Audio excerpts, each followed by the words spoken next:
Nandito po sila, talagang mga napaka-talented, napakagaganda rin. Let us all welcome ang ilan sa mga pinagbidahang Filipino adaptation ng Bad Geniuses o Bad Genius the series. Atasha Mulak and Hyacinth Calyado. Welcome dito sa Heart to Heart. Hi, Kuya Boy! Thank you so much for having At maraming salamat po sa magandang intro. Maraming salamat, Kuya Boy. Happy to be here. Pwede bang mag-intro na lang ako ng ordinaryo sa mga katulad ninyo na kay gaganda tapos mga very talented pa talaga. Pagkita pa lang natin kanina, sabi ko, wow, ang gaganda naman ito. Wow naman!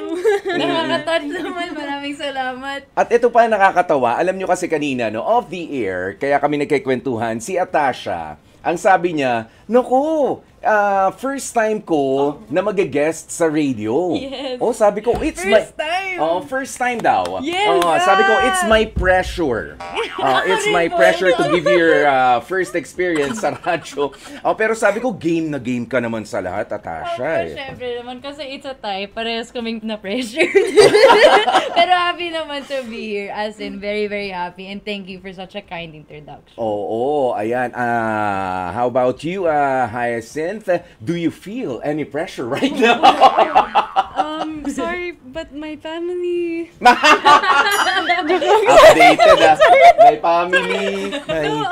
No, go on, right? go on. I feel... I guess I do from my answer. Medyo po. Pero at the same time, I also feel excited. Oo I'm naman. liking the energy here. Is this also your first time sa No. radio? Hindi naman? No. Oh, okay. Experience na si Haya. Oh, sige. Naku, I was kwentuhan here naman. a couple weeks ago. Ganun ba? At si Atasha, Dito, first day today po. First day today. Sa TV5 po. Yes, and I'm Oh. happy to be with you guys. Oh. Ito na. Di ba nga? O sige nga, kwentuhan nyo nga kami. Ang ganda niyang mga shirt ninyo, ha? Bad Genius Yes. the series. Kayo ba sa sarili ninyong in your own right, sa tingin nyo ba genius din kayo? In a specific way. Okay. Pwede. Saang parte? Kung anong parte gusto mo po. Feeling ko pwede naman. Feeling, yes. Actually, I think everyone is a genius in their own way. Mhm. Everyone has their own special trait. Kasi everyone's born different. Yeah. At the end of the day, diba? Everyone has their own weaknesses and strengths. So, just like us, I think we can all agree lahat kami po, even the people watching, are geniuses. Ganda. I love Okay. it. Ayan. Saan ba yan? Sa arts? Sa numbers? Sa letters ba yan? Sa poetry? Ooh, Papaano? yes. Ikaw, Atasha, pagka nakikita mo yung sarili mo sa salamin, saan kaya kung medyo henyo? Alam mo yung, minsan parang gusto mong i-please lang yung sarili mo naman, di ba? Okay. Sa tingin mo? Sa tingin ko po, siguro sa arts. Oh. Ever since I was little, sobrang mahilig po ako sa performing arts at anything creative, sa painting, drawing, all of that. Also, pwede rin maths. Nerd din ako. Saan? Sobrang nerd na nerd po ako noon. Ay, sa papalakpakan maths. naman yun. Yeah, so malapit naman sa character. Oh. Kasi magaling din siya mag-math. Pero abangan. Yeah. Ikaw naman, Hyacinth. For me, I guess sa arts din. I Sa guess. arts na. I guess. Sobrang Of magandang course. boses niya. I've studied it since I was little, and then I guess ever since high school, I've had a deep love for psychology. So Oh. around emotional intelligence, stuff like that, I love to study it. Oh, kita nyo naman ha. Pero Talaga not palang mga so papaano niya na incorporate dito sa series na ito? Nagamit niyo ba yung mga ganyan, ng mga traits ninyo? Actually, Oh. Yeah. may isang eksena na may tunay na algebra formula dun sa whiteboard at it's in nasa trailer ng Bad Genius. Yung formula na yon was live. I was solving it on the spot. Sa harap ng mga tao doon sa classroom, yung classmates ko sa scene, all of them were just watching me solve it one by one. So sabi ko, maraming salamat, Atasha, sa pag-aral noon. Good job. Oh, sa algebra. Yes. Oh, naalala mo pa ba kung anong formula yan? Hindi naman yung exact numbers, pero alam ko yung format. Yung simple ba o yung medyo komplikado yung sinolve mo dun? Medyo komplikado Sakto lang. Komplikado kasi there's a lot of people watching you, tapos it's a take going on. So, syempre naman nakaka-pressure. Pero at the end of the day, alam mo yung feeling na ginawa mo ng tama. Ginawa mo, so, dahil alam mo rin. Yes, so sobrang kilig ka. Alam mo yung yes, good job. Yeah. So, ganun. Parang sinasabi mo sa sarili mo, ang galing ko sa part na yon. Pwede naman.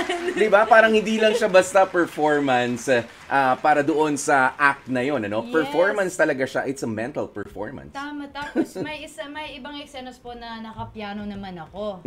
So, ayun. So, for this show, I had to learn all of the old classical music that Lynn would play that relates to her character. So, I was able to get that audio feel of what she's into, what she always likes, what her interests are, the type of music she listens to. And alam mo naman yung saying na music kind of defines a person's personality. Okay. Alam mo naman yan. So, it was an easier transition into her character. Medyo ilapit lang natin yung microphone, ano? Ayan, para naka-capture natin ang mga sinasabi ninyong dalawa. Okay, si Hyacinth naman dito, papaano mo, nakarelate ka ba sa isa sa mga scenes dyan? Papaano? Tapos yung wala lang, parang umarte ba ako? Ako yun eh. Diba, yung ganon. Actually, it was really interesting, or it was really fun kasi there was a scene where Tasha had to play the piano, and then I had to sing then. Yes. So we both did it live. She played live, I sang live sa scene, and I think it's on the first episode. A lot of people were really excited to see that. Aba, sandali. Nag-practice pa kayo noon? Mga ilang practice muna bago yung take? Not really. Wala kaming practice. We came on set prepared, knowing na we're gonna do this performance today. And then sabi namin, okay, kaya natin to. So pag dumating na tayo sa set, sabi na, okay, go na. So walang okay, game naman. So nag-prepare naman kami and it just gelled, so it worked perfectly. Wow. So nice. Mga genius talaga, ano? Ang datingan ninyo doon sa, sa music, genius talaga. Kayong parehas, ano, at sa performing arts na yan.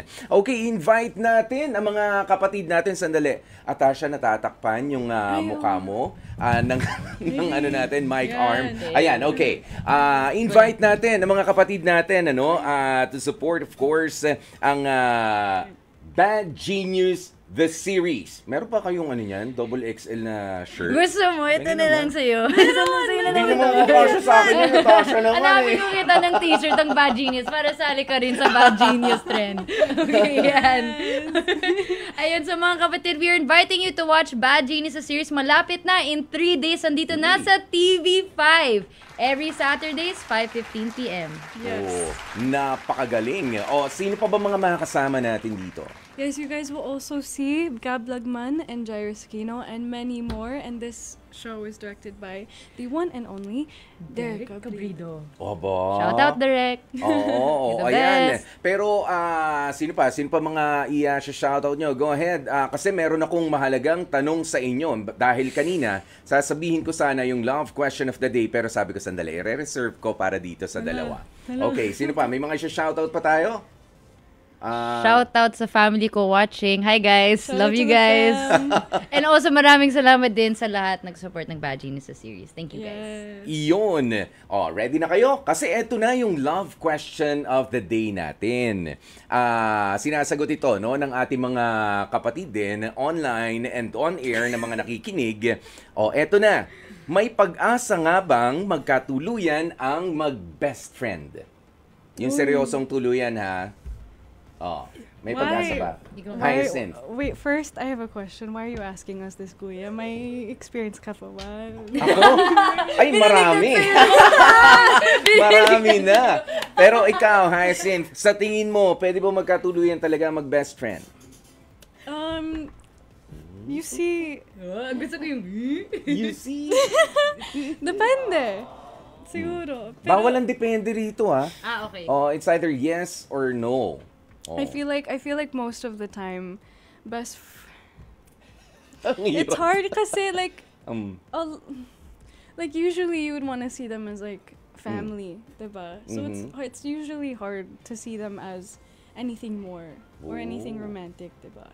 Pero if there was already an intention set sa beginning, I guess of course may chance. may chance. Okay, may chance para kay Hyacinth. What about you, Atasha? Ang sagot ko po ay, depende po sa tao. Walang depende. Walang Okay. Depende. Bawal depende. Yung okay, sige. So yung sagot ko, para sa akin, in my own opinion, feeling ko no. Kasi I have parang there's a fine line between friends and past friends. And more than friends, di ba? Yeah. Of course. Very Kasi true. nang intention pumasok sa relationship as friends, syempre naman it can grow. Pero there's also boundaries within the friendship, Yes. di ba? Yes. So, of course, you can respect that. Pero if it happens, then masaya naman, happy days. Pero if it doesn't, that's what it was supposed to be in the beginning, di ba? Tapos, mas maganda kung lovers to best friends. Yeah. Diba? Lovers Mas to maganda. best friends. Kaysa Yeah. yung best friends na naging lovers. Yes. Oo. Feeling ko kasi kapag ka nag-fail, awkward. di bang awkward at sayang naman yung friendship, di ba? That's the hard thing. Basta wherever anyone's happy, whatever makes them happy naman. Ikaw, anong recommend mo? Ayun ako. Yan! Ako, wait lang ha. Hirap eh. Bawal magdepende! Sige, bawal talaga magdepende. Para sa akin, it's okay. Yes. Pwede talaga. Na mag-best friends. Imagine, na, yun nga, sabi mo kanina, you're supposed to be friends, di ba? Initially. Tapos, na-develop kayo. Masarap din naman na makatuluyan. Yung best friend mo na maging wife mo pa. Maging husband mo pa. Kaya nga, all the more, yung effort mo na kailangan ay dun lang sa direction na yun. Iingatan mo. Mas Basta ingatan it mo feels yun. right. Yes, basta it Yes. feels right. Yes. No pressure. Yes. Yeah. Diba? No pressure. Yung pressure lang doon sa kung paano kayo parehas. Yes. Doon sa journey. Tama, Diba? tama. All Diba very yun, valid. Very, very valid. Oh, Basta diba? wherever your heart follows. Oh. Kaya thank you, Yes. Natasha and Hyacinth. Ayan, at please, again, kinukulit po namin kayo in 3 days time. Antabayanan nyo na po ang... Bad Genius, the series! Iyon! Anong oras yan? Anong araw? 5:15 p.m. at Saturday! Sa TV5. Di ba? Hindi nila pinractice yun. Pero kita nyo naman, nag-gel talaga yung ano nila. Yung mga timing. Bati ba? Parang sa kanta, nag-duet. Tapos, sige, line mo to. Ayan! Natural. Tapos sumisenyas lang ako sa kanila. Ang gagaling ng pick-up nitong dalawang to. Natasha Mulak and Hyacinth Calyado, thank you very much sa pagbisita sa amin dito sa True FM sa ating programang H2H Heart to Heart. Mga kapatid, dito tayo sa totoo. Dito na tayo sa True FM. Mag-subscribe at mag-follow na sa social media accounts at True Network PH sa FB, Instagram, X na dating Twitter, YouTube, TikTok, and podcasts.